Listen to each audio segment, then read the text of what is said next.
expose a bit of that black box. Like you said, there might be just a couple factors. There's a lot of things that go into the factors. But if you can show like the price is up because of seasonality versus an event, that creates a lot of trust. And if you can show some of the underlying data trends that support that kind of recommendation and decision, it helps out a lot. Coffee's for closers only. So we've established my proposal is sound in principle. Now we're just haggling over price. Let's see how much we're going for on eBay. Man, it's the same as Dunkin' Donuts. Costs 15 times the price. Welcome to Impact Pricing, the podcast where we discuss pricing, value, and the too often uncertain relationship between them. I'm Mark Stiving, and today our guest is Ian McHenry. Here are three things you want to know about Ian before we start. First, he's a board member of BWG Strategy, which I think of as an executive mastermind organization. He's the co-founder and CEO of Beyond Pricing. That's what we're going to talk about today. And he surfs in Santa Cruz, California. He's insane. Welcome, Ian. Hey, Mark. Thank you so much for having me. Oh, it's going to be fun. Hey, before I ask the first question that I always ask, I got to ask a different one. What does Beyond Pricing do? I think I know, but I want to hear you say it.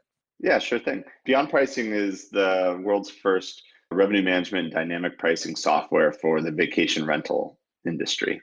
So we are similar to the software that an airline or a hotel might use. If you've ever heard of Pros or Ideas or Duetto in the hotel space, and we work with vacation rental property managers where they connect their system to us. We pull in lots of data, come up with recommended prices for every single night, for every single property, and push them out to everywhere they get bookings for those properties, be it Airbnb, HomeAway, VRBO, Booking.com, or their own websites. Yep, perfect. That's exactly what I thought. So it'll be a fun conversation. By the way, I got to tell you, you stole my idea.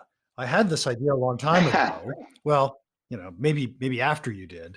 But for all my entrepreneur friends out there, let me emphasize something. Ideas are easy, execution not so much. So, that's it. It always takes longer and is harder than you ever expect. Oh my gosh. So let's jump back to the question I always ask first. How did you get into pricing in the first place? So out of undergrad, I went into investment banking in the airline space. I had, traveled a lot as a kid and really loved it, really loved airplanes. And so when I left Princeton, I wanted to do, it's kind of a typical path for folks coming from there, for better or worse. But I really wanted to do something in airlines. And so did that, helped raise money for JetBlue, Allegiant Air, a bunch of regional carriers. But I'd always wanted to do something more operational. And so I ended up in management consulting, a company called Oliver Wyman, which had the world's largest aviation practice. And there I had the chance to get into pricing. I worked for a couple great guys. One guy, Andrew Watterson, who went on to be Chief Revenue Officer over at Southwest Airlines. Another guy, Scott Hornick, who went on to be the global head of pricing for Hertz. And so learn from the best. And we would go into major airlines and help them improve their pricing. And so that was this incredible entrance into that, which kind of led to me starting Beyond Pricing. That's actually really cool. And so you think about an airline, let's just talk about airlines for a second. They've got X number of planes, they know how many flights, and they can see how fast their own planes are filling up. And exactly. So they'll adjust pricing based on that. Let's say that I'm a vacation rental owner, I'm on Airbnb, and it's just me, right? It's either full or it's not full. What are you looking at for me? Yeah, exactly. That was the big problem, right? When we first came, I thought, hey, look, and so by the way, hotels do more or less the same thing, right? They look and see, hey, what percentage of my nights are booked X number of days out? If it's booked faster than expected, increased price, slower than expected, lower price, right? Really basic kind of pacing to drive pricing. If you have, and they'll have, 200 seats on a plane or 200 rooms in a hotel, and that works great. But to your question, what if you only have one? Right. And so that's the hard part. You can no longer look at how quickly, your 200 or so are filling up, because you need to optimize for a single unit on a given night. And for that, we had to say, hey, let's look at external data to figure out, what the increase or decrease in demand is. And that was kind of the big innovation with Beyond Pricing, was really starting to use external demand data to figure that out. Okay, so the first piece of external demand data that I think you should be looking at, What's the price that Hilton is charging? Yeah, well, when you get into it, you actually realize hotels aren't as good at pricing as you would expect. You can do that, right? You can go and see like, okay, well, all these hotels, if we assume hotels are great at pricing, let's just copy the hotels. The problem with that is a couple things. Like one, vacation rentals are often either in areas with like no hotels. If you go to the Outer Banks, there's very in North Carolina, there's very few hotels there to just do kind of comp-based pricing off of. But also they're often in different locations with different demand trends than maybe where your vacation rental is. For instance, in San Francisco, you'll have events like Outside Lands, which is over in the Golden Gate Park, which is actually far away from the financial district where most of the hotels are. And so you actually won't see a major significant increase in hotel pricing for that event because it's so far away from there. However, like vacation rentals right by the park will see such a huge spike in it. So hotels weren't like the best indicator. And we realized we needed to look directly at vacation rental demand. And what's great about that is, we had a kind of a cold start problem, which is like, okay, where do we get this data? We don't have all this internal data. They don't have huge histories of data because it's just one unit in many cases. And so we looked at external data and external public data. What's great about vacation rentals is very early on, we could get decent indications of demand looking at public data because you can see you can see both the price and availability of every single unit. It's as if you could go on Expedia and see exactly how many rooms in each hotel were already booked. That would give you a really great demand picture. We were able to do that with just public data. Now that we have hundreds of thousands of properties connected to us all around the globe and billions of dollars booked using our pricing each year, we get tons of internal data that helps us paint an even more accurate kind of demand picture. Are you pulling other pieces of information out, like where the Super Bowl is going to be located? We look at a lot of factors. As with any kind of model, you'll weight some more than others. And a lot of the time, those factors will just be duplicative of other factors, right? So people talk about airline, flight arrivals, all these sorts of things. Like we'll look at hundreds of factors, but really the best thing to look at is just upticks in demand. For the Super Bowl or any kind of like one-time event, we'll do two things. We'll look at both actual demand increases and we can see at a very micro level. So as soon as we see a tiny uptick, because we're looking at across the whole, say the 5,000, properties in Atlanta, we can see when as few as like 0.5% of properties are booked, that there is a huge increase in demand relative to what we would expect. And we'll automatically increase prices based on that change in demand without even knowing it's the Super Bowl.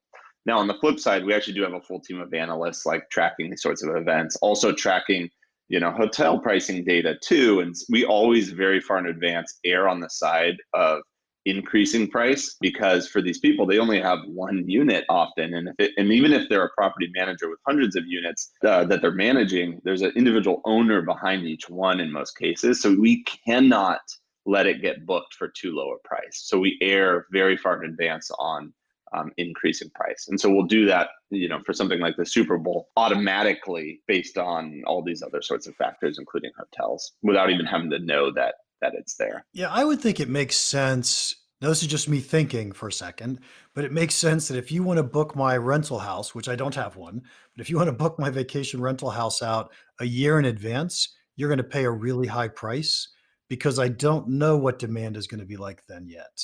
Right. And you still have all this opportunity to book it for that given night coming in, right? You're not trying to necessarily fill up, 200 seats. You're just trying to get the right price for that night for that place.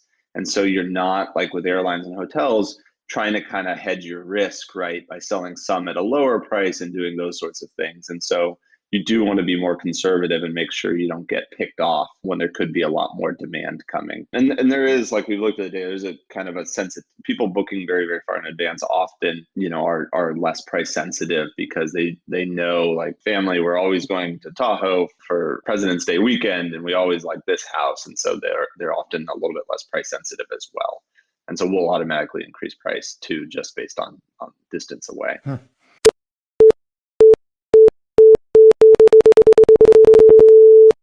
Time out for a quick ad.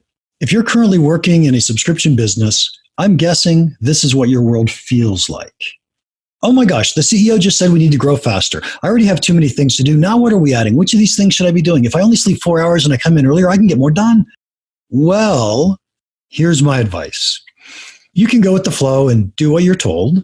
I mean, doing busy work and doing what other people tell you to do isn't the worst job in the world. After all, I used to dig ditches for a living. Or there's a better alternative. Take responsibility. You determine what drives your product's growth. When you choose the right activities and then execute them well, it boosts your career. To help you drive your product's growth, we put together a powerful online course called Accelerate Your Subscription Business. This course provides you the framework that helps you decide which of your tasks are most important right now. Most importantly, though, it helps you think strategically about your subscription business, not just about your tactics. The course is only $500. What a tiny investment considering what this could do for your company and your career. To learn more, go to www.championsofvalue.com. I look forward to seeing you there. So what factors besides watching demand do you think actually have an impact? In statistics, there's this thing called factor analysis where we look at all the different data that comes in and we say, even though I have 20 variables here, in truth, it's all Yep. one variable or it's all two variables. Right. And Yes. so how many variables really are there if you were going to do that type of technique? Yeah, that you expressed it very elegantly, right?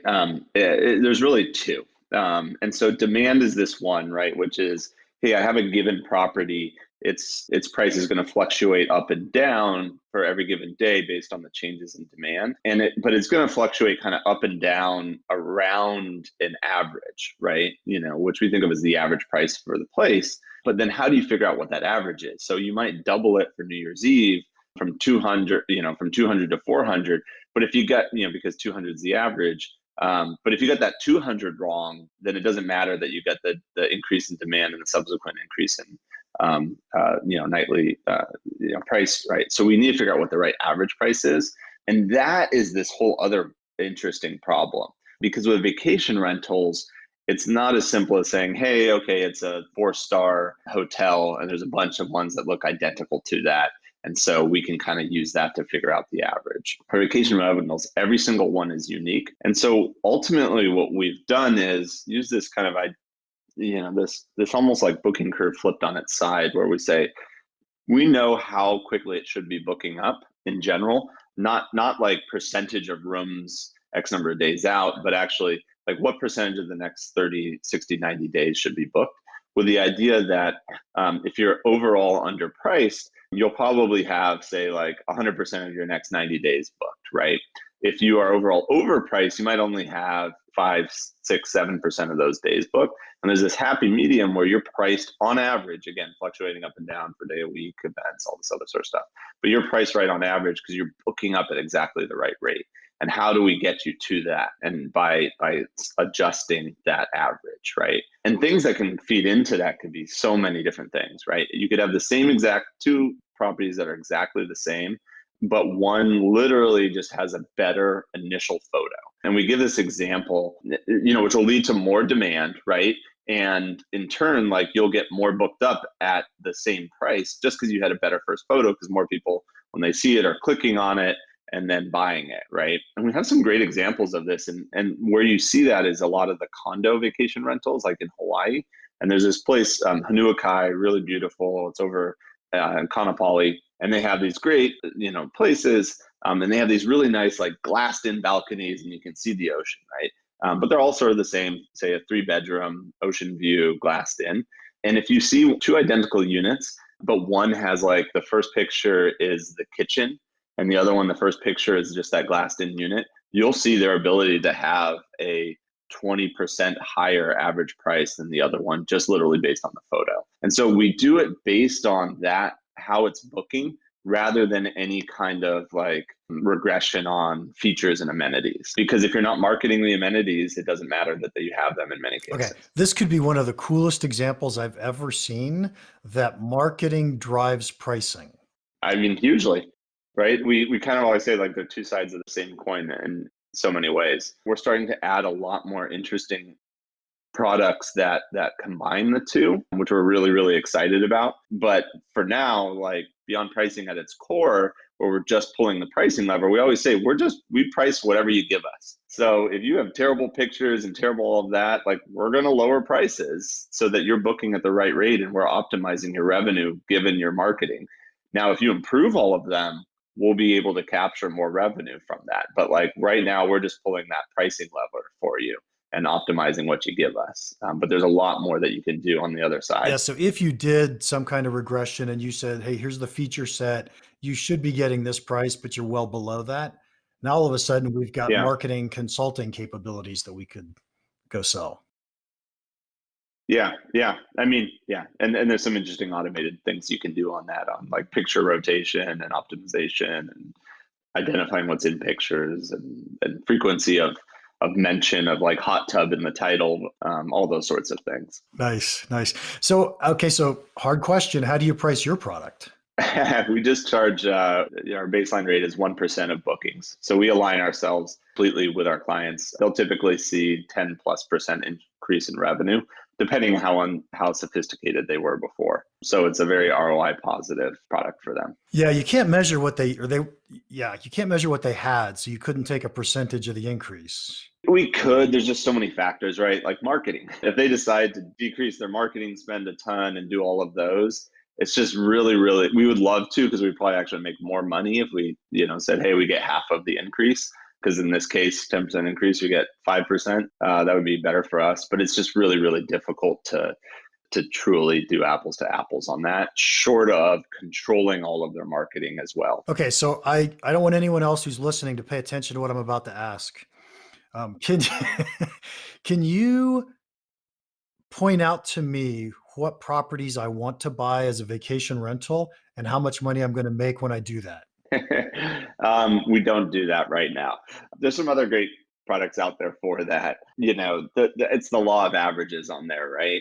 We do have all that data. We have, over 10 billion data points on average prices and amenities and all those sorts of things. But we instead will partner with some of those data providers, and once you buy that property, then we'll make sure we optimize the pricing around it rather than recommending properties to buy. Okay, I'll have to talk to you afterwards then. We'll figure this out.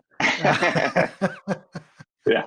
I mean, there is anyway, real estate investment, all that other sort of stuff is anyway, there are some great places where you can get slightly better cap rates and all of those, but really the trick in a lot of that, right, is finding an undervalued asset, finding one where, and this is becoming more and more, right, like you can, to the extent that you can figure out that they are under optimized, right, like that this is an asset, if they're selling it like on a cap rate basis and, and they have a 5% cap rate on it, but then you see that their like average nightly rate and their average occupancy is below the industry benchmark, then like, hey, that's a great opportunity, right?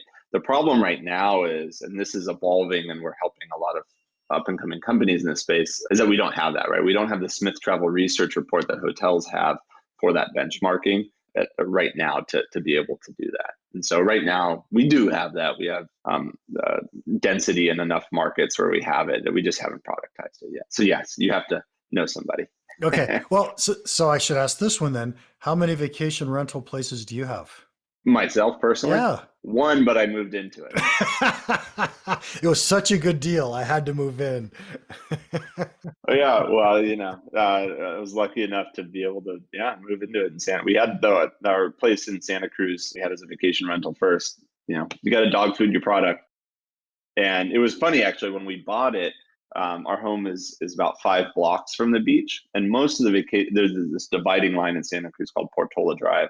And we're right over the edge of it. So it meant we could actually buy it for like 40% less than just on the other side. But also all of the property managers in the area told us, oh, you can't make any income from vacation rentals. People only come in the summer. And I had all the data. I knew that wasn't true. There's about 40% occupancy in the winter, but they were only changing the rates from like $350 on average in the summer to $300 in the winter. So nobody was coming. You can book the nicest hotel for about $125 a night in the winter, right? In our 3-bedroom, you could buy 3 full hotel rooms for that price.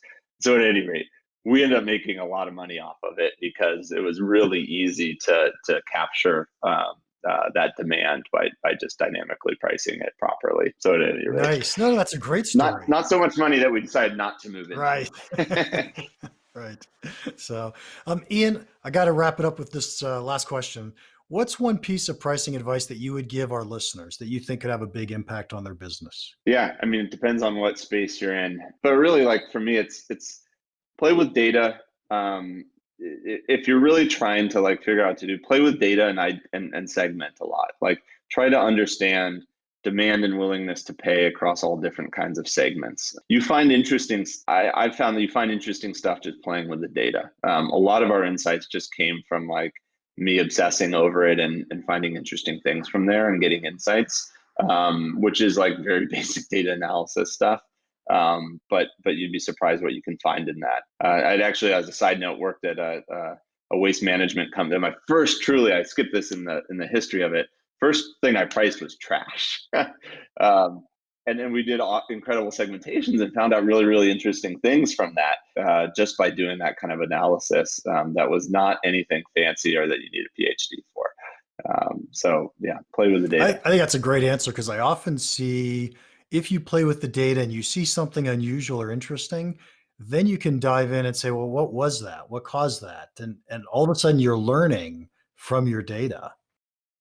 Yep. Yep, It exactly. isn't, And it's a lot easier now yeah, to access and analyze that data than 10 years ago when I was starting yeah. on a lot of this. People often complain about the black box where, oh, we can't just trust the data, but we don't have to. We use the data to tell us, oh, go look at this and see what you can learn. Yep, yep, yep. No, exactly. And yeah, if you're building a product like ours, where you do have buyers of that data that they need to trust the algorithm and not have it be a black box. One last thing is like expose as much as you can without necessarily giving away the secret sauce, because a lot of the problem is getting buy-in for these predictions that you've made. You can have all these great predictions, but like getting people to actually use it is really really difficult. So one thing we did early was expose a bit of that black box, right? Like you said, there might be just a couple factors. There's a lot of things that go into the factors, but if you can show like the price is up because of seasonality versus an event, that creates a lot of trust. And if you can show some of the underlying data trends that support that kind of recommendation and decision, it helps out a lot, and helps people get over that black box problem. Yeah, perfect. Ian, thank you so much for your time today. If anyone wants to contact you, how can they do that? Just email me, ian.mchenry@gmail.com. Pretty easy. Or connect with me on LinkedIn or AngelList or anywhere else. You can Excellent. find me on the web. Excellent. Thank you. Episode 53 in the can. Let's see. What was my favorite part? Oh, man. I enjoyed listening about the algorithms. That was pretty awesome. So, to our listeners, Good. what was your favorite part? Let us know in the comments of wherever you downloaded and listened. And while you're at it, would you please give us a 5-star review? These help us out a ton. If you have any questions or comments about this podcast or about pricing in general, feel free to email me, mark@impactpricing.com. Now, go make an impact.